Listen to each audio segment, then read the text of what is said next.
Okay, folks, let's be honest. We've all seen those ads. Mm-hmm.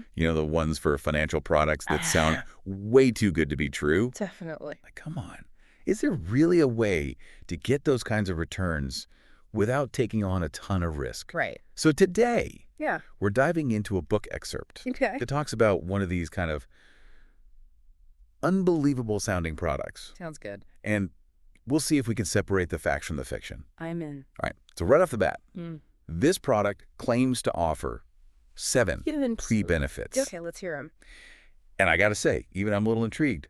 First up, tax-free retirement income, Right. then market-like returns without the risk, Okay. no market losses, Well, access to your money at any age, interesting. continued savings contributions even if you become disabled, a large tax-free lump sum death benefit for your family, and get this protection from judgments and lawsuits Whoa. in many states. Hold on.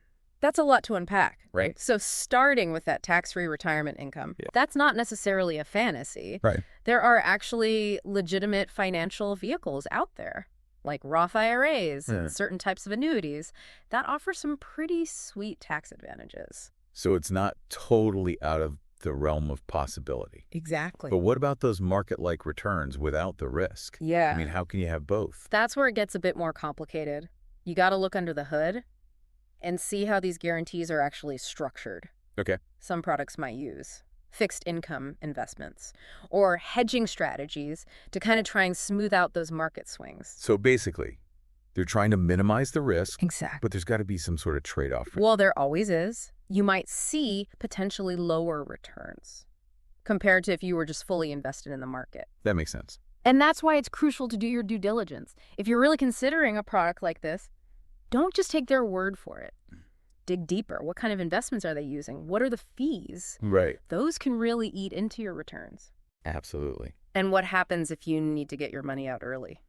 Ooh, good point. There might be penalties or restrictions. Okay, so it's not as simple as they make it sound. Definitely not. And this is where I think that whole, if it sounds too good to be true, Oh, yeah. really comes into play. It's so true.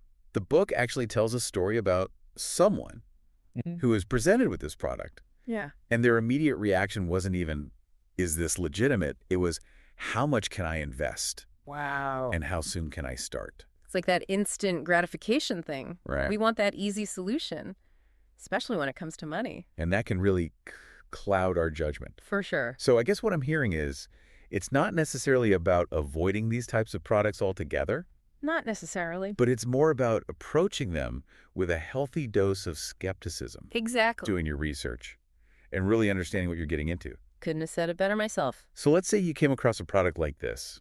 What would be your first step? Well, I definitely start by doing some digging myself. There are some really great resources out there. Like that. Reputable financial websites. Publications Okay. that can give you more objective information. And then? Then I'd reach out to an independent financial advisor. Someone who's not connected to the product, Exactly. so you can get a truly unbiased opinion. Absolutely. Great advice. This deep dive has been really eye-opening. Glad to hear it.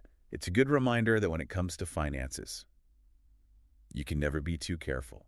You got that right. Thanks for helping us break this down. Anytime. So listeners, I got to ask, if you were presented with a financial product promising all these amazing benefits, what would be your first step? Would you jump right in?